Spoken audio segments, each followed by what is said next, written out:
Welcome. Yes, it is I, August Derleth, and in this case you might say, at your service. Those of you familiar with my work know of how I wrote in Walden West, when struggling with which life path I was to follow, that I found I must choose between going out into the wider world or traveling widely in the microcosmos of Sauk Prairie. When finally I knew in my heart that this was indeed the place where my heart lay, there were a number of people who guided me on this spiritual quest, if you will. Two of them I speak of are Conrad Kearney, a Civil War veteran and early village settler, and Josephine Merck, the founder of that sacred temple known as the village library. When I decided I was going to write an entire saga about this special place, there were a handful of early settlers who were still with us, and trust me on this, more than happy to share their stories. Conrad Kearney and those few like him were a direct link to other times when immigrants were arriving and it was not uncommon to see a Native American or two camping on the prairie. Mr. Kearney's reminiscences helped me begin the process of traveling widely in this very special microcosmos of Sauk Prairie. It was also through the sacrifice of Conrad Kearney, who lost a leg on a Civil War battlefield, and the sacrifices of his fellow veterans, that people like Josephine Merck and others who were devoted to books and the pursuit of knowledge had the freedom to discuss and explore these realms.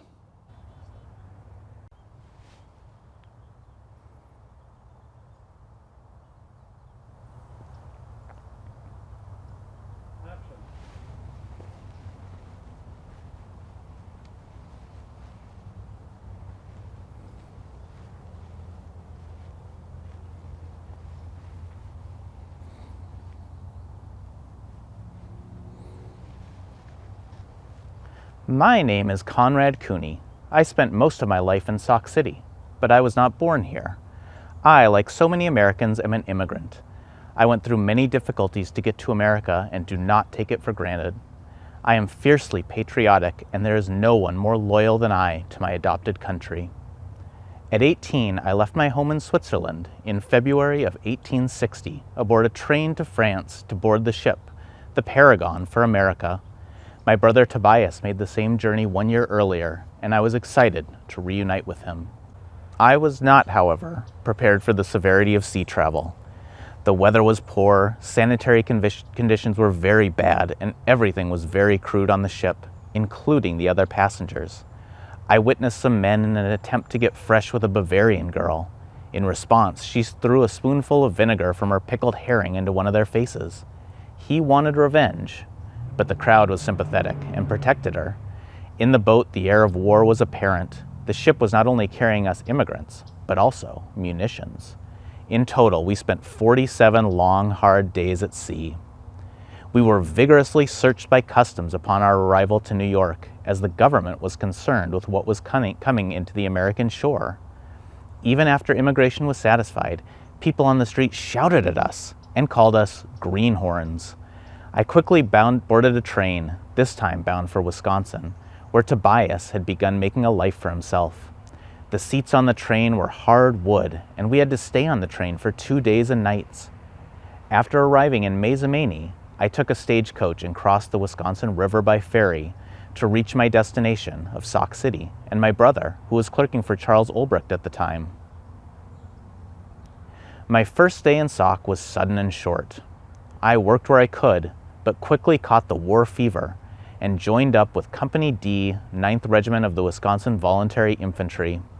We were mostly Sauk boys who spoke German and traveled from fort to fort learning military warfare in preparation for battle. Our first contact with the Confederates was in Newtonia, Missouri. We were outnumbered and outmaneuvered. Our losses by dead, wounded, and prisoners were heavy. I was among the ranks of the prisoners. Newspapers reported me as dead, and my relatives in Switzerland were notified. My brother, Tobias, was requested to come home and sacrifice his position in Sauk City. He was able to visit me and the other boys after we were released by the Confederates on his way back to Switzerland. I joined up with another band of Northern soldiers, and we made winter quarters just outside the city of Little Rock as we awaited further orders. We cut pines and laid floors in our tents to make living as comfortable as possible. We even had a singing society and spent one Christmas with a large tree decorated with candles and shared crackers and slices of pork. One of the officers even managed to procure a keg of ale, which helped to keep up the good feeling. 1864 was, for me, the most eventful year of my life as a soldier. That year at Jenkins Ferry, we were attacked by a large force early in the morning. The battle took place on swampy, low land, and I sank with every step as I held my place in the firing line for hours as we stood off the heavy attacks of the enemy. Here, I received the shot that cost me my leg. I was taken prisoner and made to wait 3 days before an operation could be performed by an elderly Confederate doctor in poor and insufficient hospital accommodations. If the operation had been done earlier, it would have at least saved my knee, but the delay and bad treatment of my wound made it too late. It didn't hurt much, but I could hear the sawing of the bone during the procedure. I was not expected to recover, but in the makeshift hospital, a small girl brought a bunch of onions and waited by my bedside. She told me they would make me feel better. I asked for more, and so she brought me some every day. I credit those onions with saving my life. I received an honorary discharge from the service and was offered a place in the home of Mr. and Mrs. Ulbricht, the former employee of my brother. The general hearty welcome in Sauk City was like balm for my former feelings and did me good. After 3 weeks of rest, I went to Chicago to be fitted with an artificial leg. During the fitting, I received news of the surrender of General Lee, which was the end of the war. Our joys turned to horror by the assassination of our President Lincoln. Still on crutches, me and a few comrades made our way to the Chicago City Hall to see him resting in state. I waited until 2 o'clock in the morning to pay my respects. It was a tragic end of a great man in an eventful war. I was appointed as postmaster of Sauk City in 1866, a position I held for 30 years. That was also the year I married my dear wife, Dorothea. When my wife died, I invited my youngest daughter, Emma, to come and live with me and my son, Arthur. I so much enjoyed having family in the house once again. Arthur enlisted and died during World War I. The American Legion Post in Sauk City bears our family name in his honor. I died in my home in 1930, and then my last wish was granted. I was made an honorary member of the Cooney Reuter American Legion Post. For although I was not born in Sauk City, I made my place here and bravely fought to preserve the freedoms enjoyed by all Americans. Home is not where you're born. Home is where you make your life.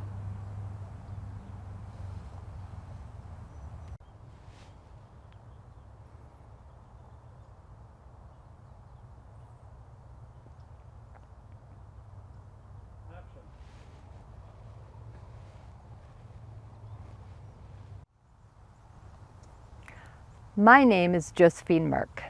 Don't worry if the name doesn't sound familiar to you. You've probably never heard of me.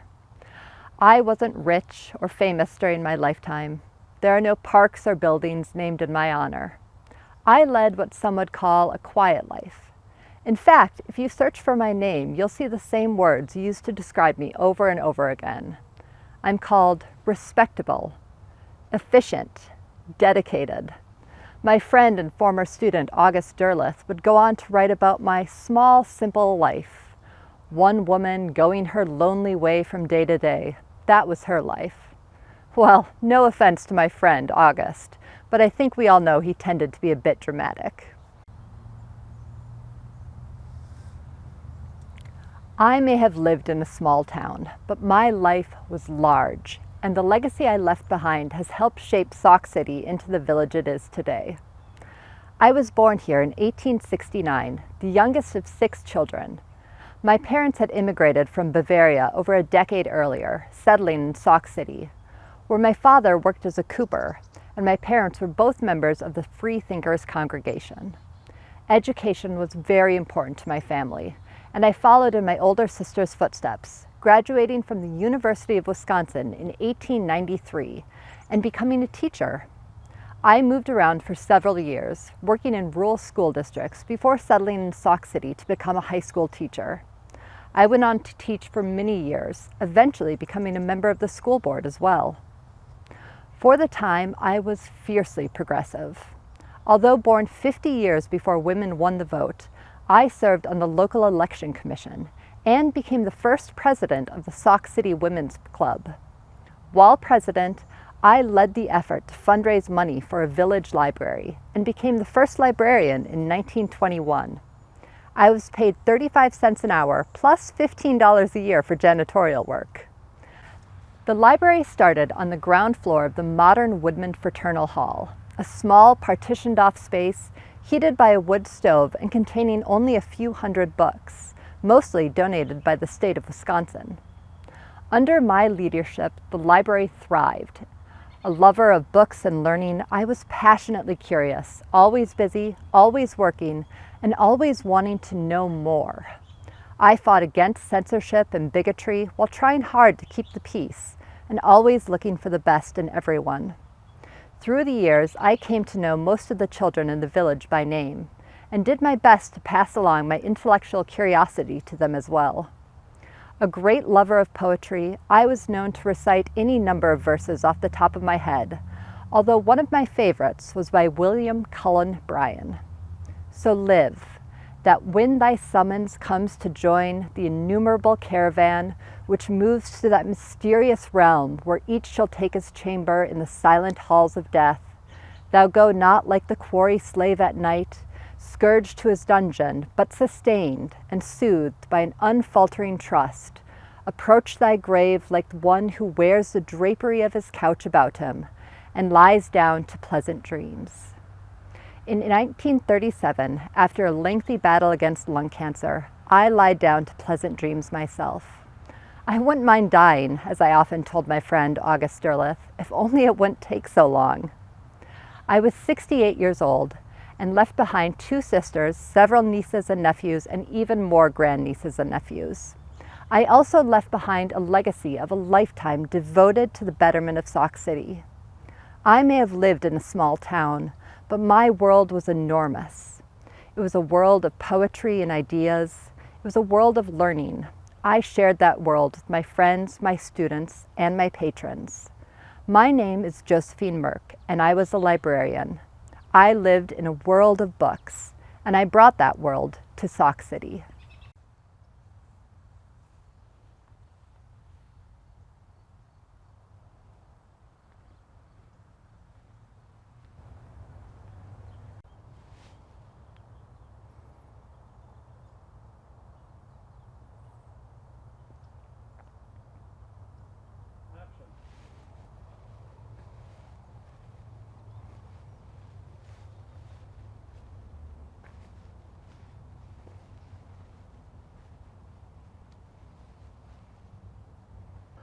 Reading from my journal, the date, January the 4th, 1938.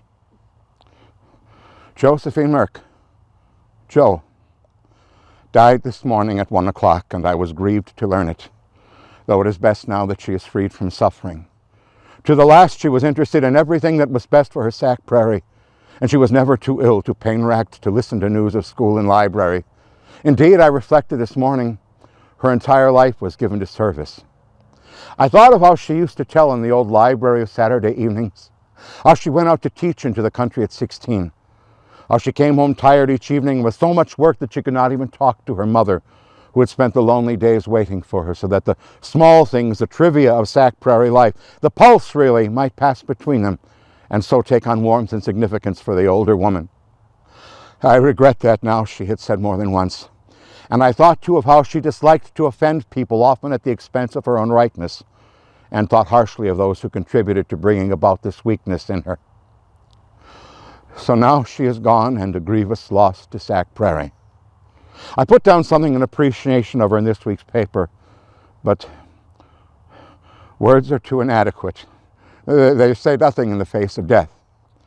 The best they can do is to dull a little the finality of it. And a few words from the Pioneer Press. I should add the words were penned by your obedient servant. When in the early hours of Tuesday morning death came for Josephine Merck, Sauk Prairie lost one of its outstanding citizens, a citizen whose life of service to this community is a monument to the ideals for which she worked exceedingly, for certainly her life was one of utter, selfless service. Her first thought was always for others. Her entire existence was spent in furthering the best interests of Sauk Prairie, her village and her home. There are few of us, few indeed, who have not in some way, at some time, had reason to be grateful to Josephine Merck. A few thoughts about how fast our time goes by. This is from Return to Walden West.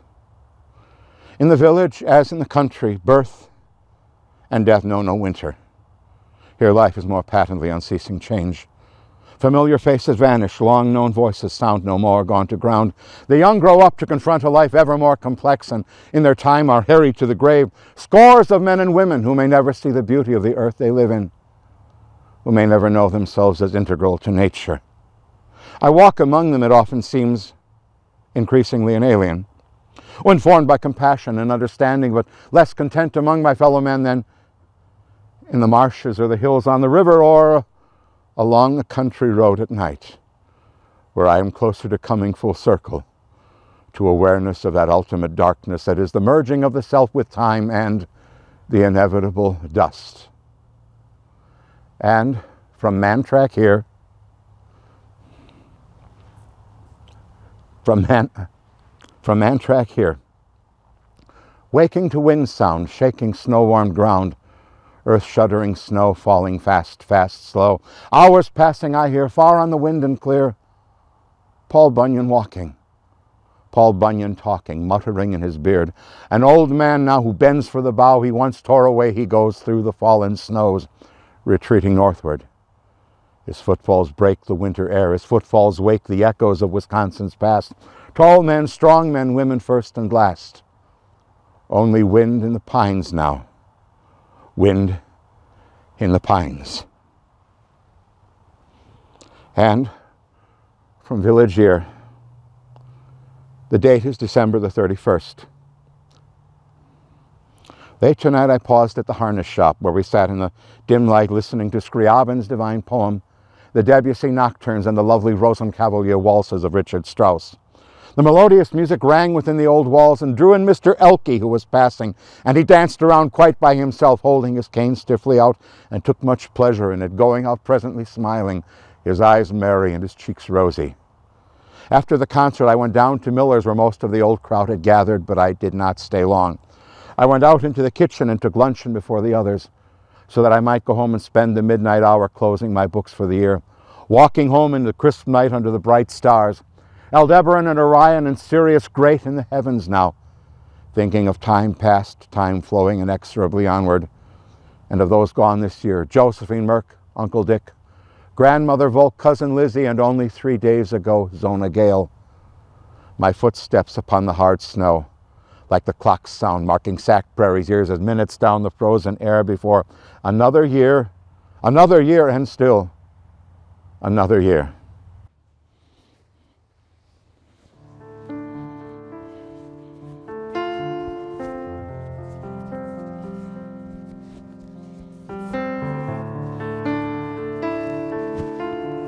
I have often been quoted as saying that death is like a mad dog barking at my heels. With that, I thank you.